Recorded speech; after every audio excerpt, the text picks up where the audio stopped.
Assalamualaikum warahmatullahi wabarakatuh. Apa khabar semua? Hari ini kita akan teruskan siri mengupas kursus kita, kursus Darkness to Light daripada perkongsian Discover Islam Society. Jadi hari ini kita nak sentuh pasal tajuk kepimpinan ataupun satu elemen yang paling penting dalam sebuah organisasi. Dalam buku ni dia ada satu tajuk yang namanya tentang challenges faced by Islamic organizations. Kita dalam organisasi, apa-apa saja organisasi yang kita nak tubuhkan, setiap organisasi tu ada umurnya, kan? Waktu awal-awal biasanya dia punya graf, kalau graf umur organisasi tu, waktu awal-awal tu peningkatan dia, prestasi organisasi tu biasanya akan naik mencanak.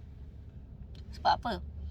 Sebab tengah masih semangat, dan orang masih baru. Akan sampai satu masa bila dah well structured, dah stable dan dah selesa, ataupun dah jadi rutin, dia akan sampai satu tahap dia punya graf tu akan jadi macam mendatar. Dan seterusnya kita boleh agak lah, sama ada dia ke bawah secara menjunam ataupun ke bawah secara perlahan, ataupun kalau dirombak ataupun diperbaiki sistemnya, akan naik ke atas.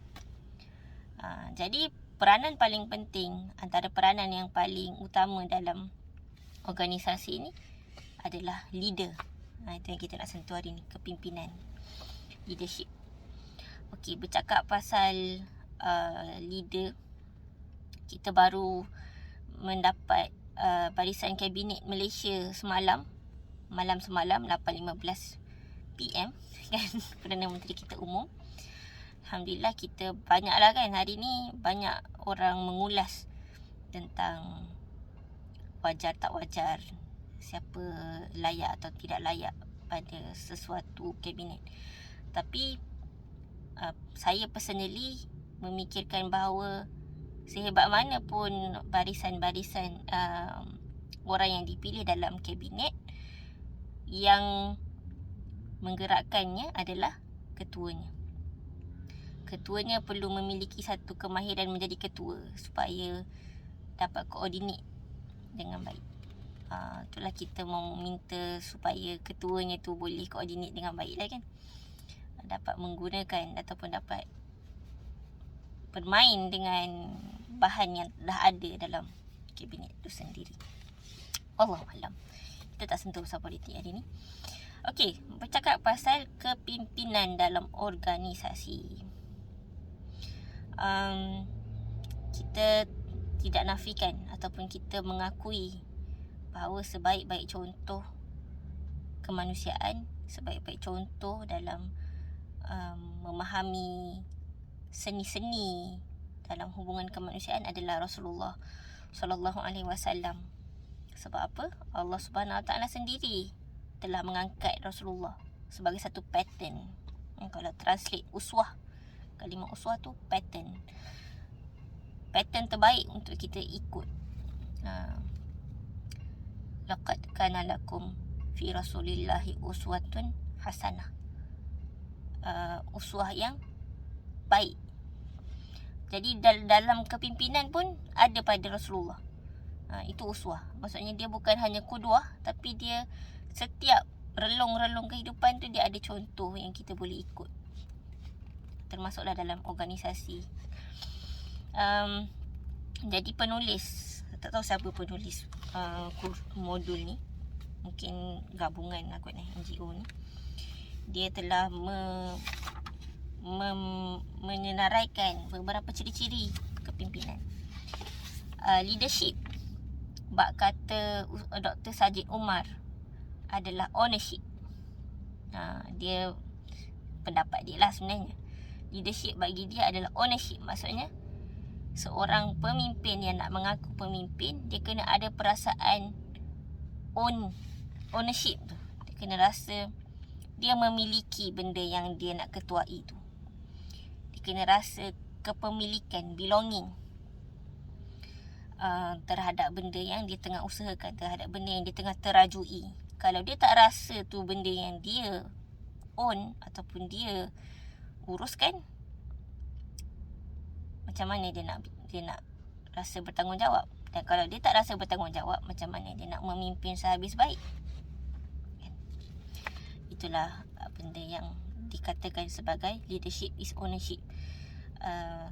Bila kita rasa ownership, kita bersedia untuk menjadi responsible dalam setiap fasa dan setiap keadaan. Itulah bebannya seorang pemimpin. Okay. Apa yang kita nak bincang hari ini tak semestinya menjadi pemimpin dalam organisasi. Kita semua adalah pemimpin. Kalau ikutkan Rasulullah kata apa? Kullukum ra'in wa kullukum mas'ul anil ra'iyati. Kalau salah atau betul kan? Maksudnya setiap daripada kita ni, setiap kamu ni adalah ra'in, orang yang menjaga ataupun menjagalah kan. Dan setiap penjaga tu dia bertanggungjawab ke atas orang yang dia jaga. Kita adalah orang yang kita jaga kan. Paling tidak keluarga kita sendiri. Di mana saja kita pergi, apa yang kita nampak tu kita kena jaga. Kalau nampak apa yang kemungkaran yang kita boleh betulkan, kita kena jaga keadaan tu supaya keadaan tu terjaga. Seperti itulah dalam organisasi, dalam keluarga dan sebagainya.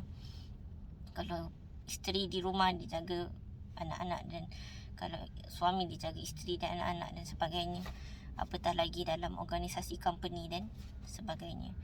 So kita nak buat mindset yang kita semua adalah pemimpin yang perlu menyediakan diri dengan sifat-sifat kepimpinan. Jadi apa senarai sifat kepimpinan yang ditulis dalam buku ni, yang saya sukalah untuk kongsi. Seorang pemimpin, dia ada satu kemahiran untuk menarik orang. Menarik orang untuk mengikut jalan yang dia tengah terajui. Kata orang pemimpin ni adalah orang yang membuka jalan. Dia buka jalan, orang ikut belakang dia. Ataupun dia adalah orang yang menunjukkan jalan. So dia ada kemampuan untuk menarik seramai mungkin orang untuk ikut jalan yang ditunjuk. Itu satu seni lah. Seni untuk seorang pemimpin. Dan dia bila dia bercakap tentang idea, tentang kita panggil cause ataupun sebab untuk mengikut jalan dia tu, dia boleh menjadi orang yang berpengaruh dalam percakapan dia. Dia bersemangat dalam memperkatakan ataupun mensyarahkan idea dia. Dan dia ada kemahiran untuk menarik simpati ramai orang. Dan dia juga ada kemahiran untuk memicu semangat orang-orang yang sedang mengikut dia, supaya sentiasa ada momentum untuk terus bergerak dalam cause, dalam sebab, dalam perjuangan lah kita panggil, yang dia sedang rintisi ataupun terajui. Itu antara ciri-ciri seorang pemimpin. Dan kita dalam organisasi, kita perlukan orang yang macam tu lah. Orang yang kalau nampak staff tu lemah kan, dia ada aura untuk letak balik semangat tu dalam staff dia, untuk bekerja di jalan yang dia dah pilih. Macam Rasulullah sallallahu alaihi wasallam, macam mana Rasulullah boleh menjadi orang yang seperti itu. Bila bercakap tentang Allah dan bila cakap tentang agama Allah, dia paling tahu. Bila memicu semangat sahabat untuk memperjuangkan agama Allah, dia yang paling pandai melakukannya. Dan dia boleh menarik lebih ramai orang. Dia ada seni menarik ramai orang untuk mengikut jalan yang dia terajui. Itu antara, kita panggil bukan ciri-ciri, itu adalah sifat pemimpin itu sendiri. Ciri-ciri, okey, saya membezakan sifat dengan ciri-ciri. Ciri-ciri yang diletakkan selain daripada itu adalah diambil daripada Rasulullah sallallahu alaihi wasallam sendiri. Beberapa perkara penting yang perlu kita bagi perhatian apabila kita menyediakan diri sebagai seorang pemimpin. Yang pertama adalah, dekat sini dia tulis berwawasan. dia ada benda yang dia nampak yang orang lain tak nampak. Dalam organisasi ada beberapa benda yang dibahagikan. Yang pertama, visi dan misi. Visi ni benda yang dia nampak paling jauh yang dia akan capai dengan organisasi itu. Itu visi. Misi adalah milestone yang akan dicapai untuk sampai kepada visi. Dan ada juga yang dinamakan sebagai cause. C-A-U-S-E, cause. Ataupun sebab. Kita panggil apa? Core business lah. Kenapa perlu berada dalam visi dan misi itu. Contohnya katakan visi nak masuk syurga. Cause dia apa? Cause dia mencari redha Allah mungkin. Ada sebab yang mendatari visi dan misi itu. Dan ada yang dipanggil sebagai goal. Goal ni lebih kurang dengan misi. Dia adalah misi-misi kecil ataupun target-target kecil yang perlu digolkan untuk mencapai cause kan, sebab seluruhnya. So ini antara elemen-elemen dalam organisasi. Jadi seorang pemimpin, dia adalah orang pertama sebab dia menerajui jalan tu. Dia adalah orang pertama yang kena nampak visi tu kan? Dia orang pertama yang nampak organisasi tu nak pergi mana. Lagi 10 tahun, lagi 20 tahun, lagi 30 tahun mencapai apa. Itu adalah orang yang dipanggil pemimpin. Dan dia nampak bila dalam keputusan yang dia buat, kadang-kadang keputusan tu nampak pelik sangat. Tapi pemimpin dia tahu kenapa keputusan yang dia ambil tu pelik. Sebab dia tahu sebab dan akibat.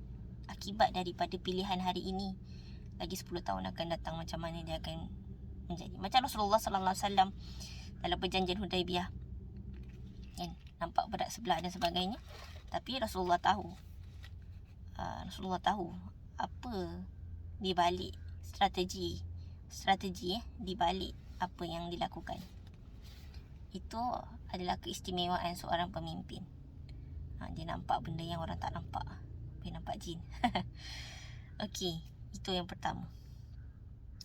So basically untuk nampak visi dan misi ni kena ada ilmu lah kan. Ilmu dia kena luas. Dia kena tahu apa yang orang tak tahu. Yang kedua adalah dia ada pengaruh.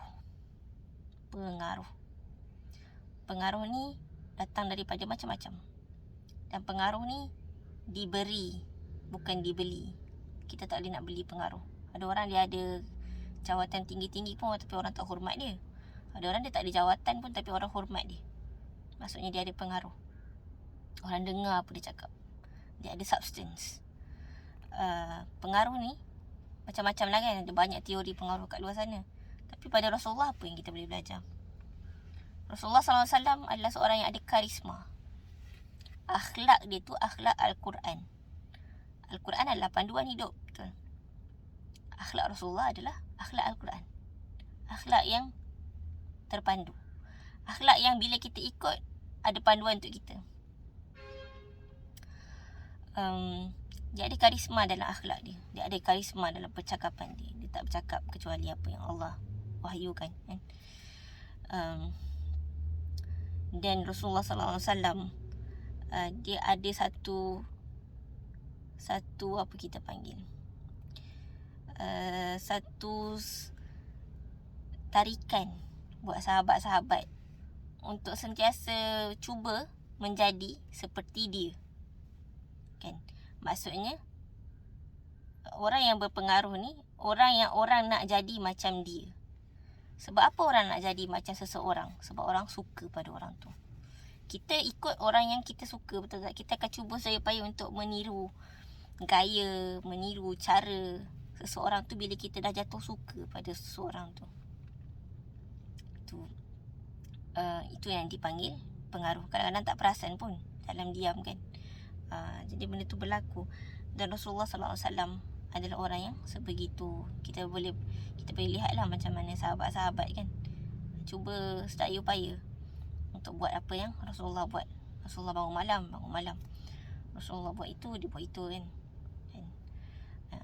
Begitulah pengaruh yang ada pada seorang Rasulullah sallallahu alaihi wasallam. Apatah lagi bila dia bagi arahan. Bila dah ada pengaruh ni senanglah nak bagi arahan, orang ambil penting.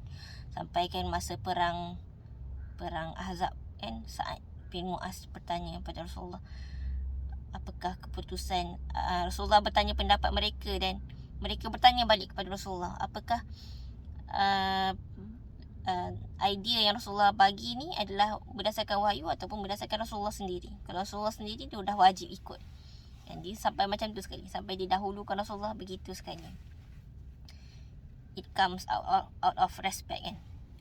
Rasa dia faham, satu, dia faham dia sebagai Muslim. Yang kedua, dia ada respect. Gitu. Yang ketiga adalah unsur ketiga. Tadi apa?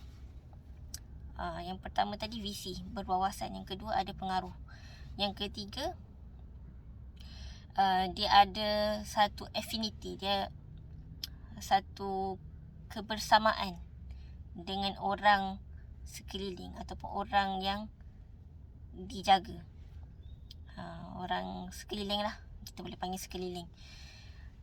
Kebersamaan maksudnya dia memahami, dia ada relationship yang baik kan. Macam mana kita nak jadi seorang leader kalau kita tak ada relationship yang baik? Ada jugalah leader yang dia boleh bagi arahan dengan paksa, tapi biasanya leader yang macam tu, dia akan buat rasa kesal dalam orang yang mengikut dia. Orang ikut dia tapi dalam rasa kesal, rasa macam kalau tak ikut, kalau boleh ada pilihan tak ikut pun tak nak ikut kan, kalau boleh. Tapi orang yang ada kebersamaan, orang rasa dalam journey yang sama, untuk tujuan yang sama, rasa macam kita pergi bersama-sama. Yang pertama sekali, perlu ada hubungan yang baik lah. Dan yang kedua, pemahaman and trust. Benda tu benda yang dipupuk secara manusiawi, hati ke hati kan. Memahami seseorang, hati budinya, itu perlukan masa ataupun perlukan turun padang lah kan, turun padang. Kalau tak turun padang menyantuni tim kita, benda tu tak rasa. Kita sekadar bagi arahan dan ikut. Macam Rasulullah sallallahu alaihi wasallam, kalau kita tengok kan, Allah sendiri kata, laqad ja'akum rasulun min anfusikum, daripada diri kamu sendiri. Rasulullah tu datang daripada orang mukmin tu sendiri, orang yang paling faham, orang yang paling dekat dengan orang yang didakwahi, orang yang dibawa. Itu Rasulullah sallallahu alaihi wasallam. Dia paling tahu orang paling miskin tu macam mana hidup dia. Dia paling tahu orang yang kaya pun macam mana hidup dia. Dia tahu semua. Kat pasar dia tahu, dekat Darun Nadwah dia tahu, dekat perang dia tahu, kabilah-kabilah Badui dia tahu. Sebab dia adalah orang yang memahami masyarakat, ada affinity kan. Seterusnya, seorang pemimpin, ini yang keempat, ada keberanian untuk membuat keputusan. Bak kata B.J. Habibie, pemimpin ni yang bagus adalah pemimpin yang boleh buat keputusan tepat pada waktu yang tepat, dan boleh buat keputusan dalam masa yang sangat cepat. Dia kurang begitulah dalam buku dia. Sebab apa pemimpin kena buat keputusan yang cepat? Sebab kadang-kadang keadaan mendesak. Keadaan mendesak, yang kalau tak buat keputusan sekarang, tak kisahlah betul ke tak betul kan, dia perlu melakukan sesuatu untuk menggerakkan. Jadi kena ada keberanian.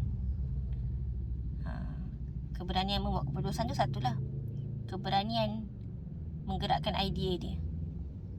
Rasulullah sendiri, daripada awal sampai akhir hayat dia, dia adalah orang yang paling berani menyatakan bahawa akulah Rasulullah, aku menyampaikan agama Allah, Tuhan kamu Tuhan yang satu. Dia tak pernah sekalipun berundur ke belakang satu tapak. Sekalipun dirasuah, kan, sekalipun Rasulullah sendiri diancam nyawa, kehilangan support system yang paling ampuh yang dia ada, kan, Abu Talib dan isterinya Khadijah, dia masih di situ menjadi dirinya. Itu pemimpin. Pemimpin adalah orang yang tak berubah waktu orang lain goyah, kan. Dia orang yang tak boleh goyah waktu orang lain goyah. At the peak of ujian, dia perlu paling stabil. Sebab dia kena stabilkan orang lain. Kalau dia sendiri tak stabil, macam mana nak stabilkan orang lain? Kat sinilah yang adanya sifat Al-Hilm, kan, forbearance. Tak mudah diganggu, tak mudah, perasaannya tak mudah diperkotak-katikkan.